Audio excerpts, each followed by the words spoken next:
Welcome to week 3 lecture. This week there are 2 films, Shuri and JSA, and groups 3 and 4 made their presentations. Thank you both groups to make a presentation about one reading but 2 films. And by now, if you are listening to this lecture, my expectation is that you watched both films and read both readings, right?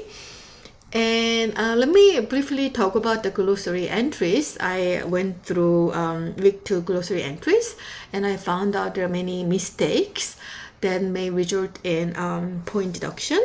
So because week 2 was the first week, I gave every entry a full mark as long as you made an entry, even though the entry contains some errors. So I want to point out, please do not forget to add timestamp and word count, right? And in the content of the glossary, please minimize the definition of the term of your choice, but focus on the personal reflections, because the definitions are all understood, right? We assume that we know the definitions more because we read the readings and we screen the presentations and lecture, right? And in the concept section, when you put your term, right, the concept section, put the term only, and then colon and the number, no space before and after the colon, right? So if your term is Korean films, right, see the Korean films, then you put a colon without a space and then put the number without a space. So you must follow this format, because if you put a space and the E-class system, the glossary system will recognize as a different term. So we put number 1, 2, 3 because the same concept can be defined only 3 times. But if you put a space, Korean films, colon, a space 1, then the system will think it's a new term. So it's not gonna show this message that duplicate term cannot be posted, right? Then you may go over the how many times, the limit of how many times one term can be defined, right? By the way, it used to be 3 times, but I made it to 5 times because I teach Korean popular culture course 300 at 3600 and 3610, right? But that course, it's easy. There are a lot of terms. It's easy to find a term to define, but this film course is a little bit trickier to find a lot of different terms to define. So I thought maybe increasing the, how many times each term can be defined from 3 times to 5 times. Maybe it'll help you to, it'll ease this competition at mad rush to, define a term like within the 3 times limit at 11 p.m. on every Tuesday, right? So hopefully 5 times may work better. And look at the examples that's not good, right? So don't put the Korean films or the before the term. And second example, don't put the number at the beginning, like 1 Korean films or 2 Korean films. The number should go after the colon and without space. Put the number if you're first one defining it, 1, second one defining 2, or fifth one defining the term 5, right? And the next example, Korean films, colon and number sign and 1. Don't put any number sign or anything, right? No space, no number sign, nothing. Just put number is at 1, 2, 3, 4, 5, right? And Korean films, colon and space 1. Don't put any space before or after the colon, right? And Korean films, no colon, no number. No, you have to, even though you are the only one defining this one particular term, you should put colon and 1, right? So follow these guidelines word by word to avoid any mark deduction, right? And then please read my comment. So if you don't see any comment and you got 2 points, your entry followed all the guidelines word by word. But if I put any comment, then you have to read that and try not to make the same mistake. If you make the same mistake starting next week, there will be a point deduction, right? The term, colon, no space, and number. Well, up to 5, right? So one same term cannot be defined more than 5 times, up to 5 times, right? Okay, group representation. Organization was good, and introduction of group members was helpful. Actually, the summary of the film section is not really necessary. You don't need to necessarily put the summary because we assume all the audience already watched the films, right? And discussion 1 was given, but no answers were provided, while discussion question 2, the answer to that discussion question was provided. The collective response or reaction section, you need to put more adjectives to show your reaction, right? Adjectives like shocking, sad, or disturbing, or things like that, right? And 2 things learned from the films. That section was well done. And also relationship between the reading and the films. That section was also well done by referring to specific film timestamps and reading pages and so on. And the analysis was good too. The external web resources, that section was good, but the relationship between the reading and the resources need to be more clearly stated. For example, external source A complements the reading in this way or that way, right? And the presentation was overall very clear. The delivery was clear, and good to add the reference list, but the division of labor, it would have been better to add a division of labor at the end, who did what, right?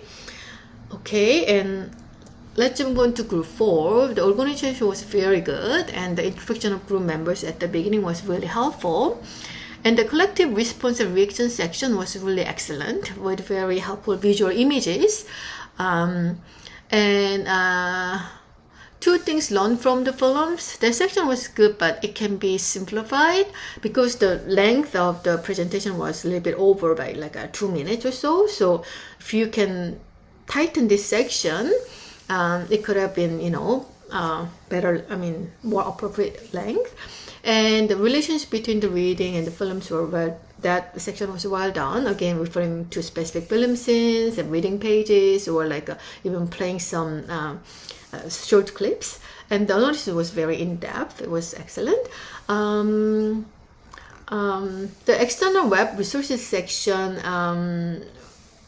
was good, but again, clearly stating the relationship between the web resources and the reading itself would have been helpful. Discussion questions and answers were very thoughtful, and the presentation format was quite creative, and the PPTs were really, really well made. And the presentation delivery was overall clear, but I think some sound quality can be more consistent. Some sections, the quality was not as good as other sections, and the division of labor and reference list at the end would have been helpful. But overall, both groups did a really good job. So in regarding the issue of the division between North and South Koreas, the second reading kind of raised these questions, right? And I think those are worth also thinking about. So, why this division happened? Who is responsible for, and, for what, right? Again, this is what happened, right, in the past, but there are different interpretations, right? There are different ways of understanding why that happened. And one group of people think that Korea was, not strong enough, and they're responsible for their division, right? And other group of people think that, Japan is responsible because when Japan invaded Korea during their, occupation time, while they're occupying Korea, they had a war with China, and they had a war with Russia in the Korean Peninsula, right? So you can already see that these big countries, stronger countries like Japan, China, and Russia, they had an interest, right? They wanted to expand their power, and they had an interest in Korea, and that's where this conflict, these different, powers got crashed, and that was in the Korean Peninsula, right? So in that way, Japan is responsible. But then also after Japan was defeated by the nuclear bombing by the US, right? Even before the defeat, Russia kind of, wanted to take their share. So they tried to invade, Korea. Then when Japan got defeated and US wanted to have this division between, they want to divide Korea with Russia. So north part Russia will take, and south part the US will take. So both Russia and the United States are responsible for this initial division, right? And 3 years after the division, right after Korea was liberated, Korea was divided right that way, Russia north and the US south, right? And then 5 years later, in 1950, this war, the Korean War, broke out, and North Korea invaded in South Korea, and the war was for 3 years, right? So the initial division happened by the US and Russia. So, the US and Russia were at least, partially responsible for this division. And all that, there are different ways of, looking at the division, right? And who wants to keep this division? Who's benefiting from this conflict structure of the national division, right? For sure, in my understanding, both North and South Korean governments, they're benefiting from this division, right? As a way of controlling their citizen, right? And throughout the South Korean history, there are a few dictators, right? The president were from the military, and they were like dictators. And to keep their dictatorship, they used this national conflict, like, oh, North Korea is trying to invade us, so we should be, you should listen to me. We should be more strong, and, we cannot be divided. And they use this national conflict for their political benefit. And North Korea also, I assume it's not going to be that different from the South Korean situation. So outside of, beyond North and South Korea, China, Russia, Japan, and the US, if the reunification is somewhat beneficial for their own national interest, they will do something about, reunification, right? Because it is not, they're just, keeping as it is, right? Why do Koreans need to, further endure this insecurity and grief from this structure, right? They don't deserve, but, they're not as strong as, other superpowers yet, right? And it's not only, matter of these two nations, right? It's not matter of just two states. It's also very, complex matter because of, other big countries, their interests were kind of related to, right? So the reading was saying it's not normal, and it's not fair, and it's not reasonable, for Koreans, right? And then nationalism and reunification. And the second article was saying that there are two types of nationalism, like a Korean ethnic nationalism, like Korea as whole, ethnically, North and South Korea, they are the same, ethnic people, right? So in terms of this Korean ethnic nationalism, North Korea is not an enemy or not other itself, part of us, right? Brothers, right? But the Cold War nationalism kind of perceives North Korea as evil other, right? So there are two different types of nationalism, kind of, the opposite to each other, right? So group three's first question about the nationalism, whether it's an obstacle. So depending on what kind of nationalism, right? The Cold War nationalism is an obstacle to the reunification, but the Korean ethnic nationalism, it's not an obstacle, right? It will help the reunification, right? But the distinction between South Korea as the self and North Korea as the other becomes blurred, because North Koreans sometimes are seen as our brothers or friends or burden or like enemy at the same time. So it's not like a clear cut, like a, they're just our enemies or they're just our brothers or nothing like that, right? And then the burden part, like when because nowadays South Korea is better off than North Korea. When there is a reunification, there's this group of people thinking that North Korea will be a burden on South Korea, right? There's a very severe, polarization about security and reunification issues. It is called South-South conflict.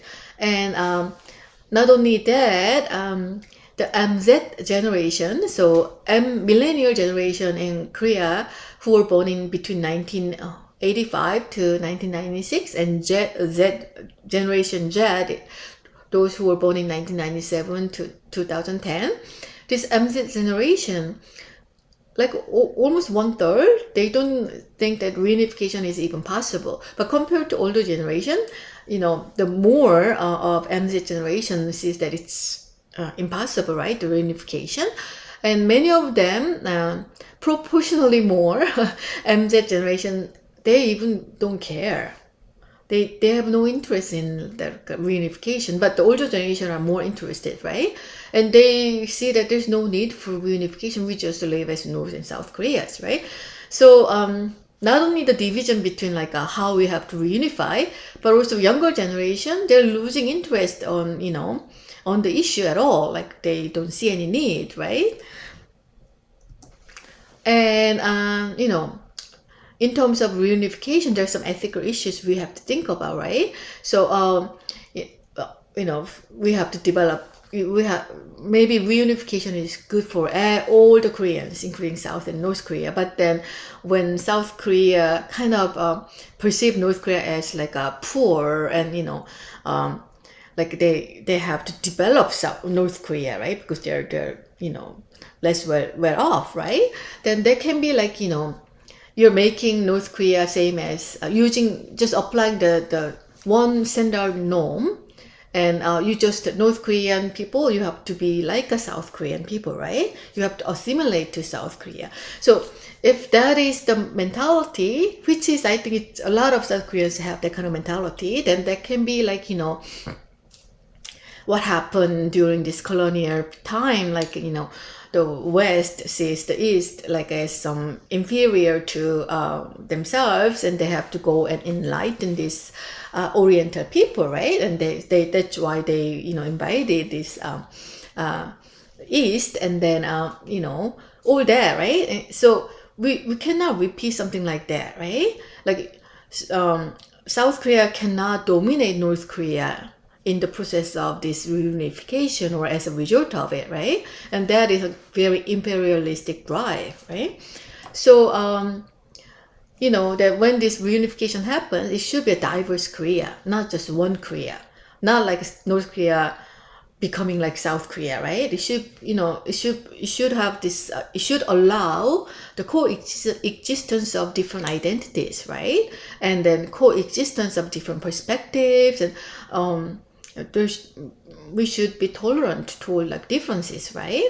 So it should be very, it should be diverse Korea, not like a extended version of South Korea, right? Okay, and then just coming back to the film issues, right? The nation and the cinema, like the themes of popular films often related to the existing social realities of particular time and place, right? For example, like this nationalistic themed like Shuri or JSA, like embracing North Korea or North Koreans. We see a lot of films in the Korean national cinema kind of are based on the existing social realities and particular time and space, right? And Korean War and National Division is one example, right? And this shows that filmmaking cannot be just pure creation out of nothing, and also filmmakers their biggest concern is is commercial success, so that they can keep making their films, right? I mean, I don't know its biggest concern, but one of the biggest concerns, right? So then this like the themes are related to the existing social realities. It's also, it works for the commercial success as well, because the audience can relate to the, film themes, because they're, they're kind of relevant to their real lives, right? So there are other films related to the Korean War and national division, right? Welcome to Dongbakgo is the first one, Frontline, or Battle of Changsari, 실미도, and then the 태극기. If you see 실미도, the main character 설경구 is an actor who starred the main character in the film Peppermint Candy, and that one will be next week's film. And next week we will have a synchronous meeting about the film. So I hope to see you, many of you, next week at 2:30 p.m. And this is it for today. Thank you for listening to the lecture. Yeah, for housekeeping, the interview project partner selection link will be open at 10 p.m. tonight, right? It's a pair work, but I just decided to make it maybe 3 people. Forming a 3 people group is okay, but if you decide to form a group of 3, then your report should be 113% longer, because one extra member, there should be more input, and then, the report naturally should be longer. And I think the conclusion and, introduction and conclusion may be still similar. So I made it like a now 150%, but 130% longer. And next week, actually week 4, I think I made an error introducing that week 4 will be like a synchronous meeting, but it is not. Groups 5 and 6 will make their presentations in week 4, but the following week 5 will be a synchronous meeting, and that will be on October 8th, right, at 2:30 p.m.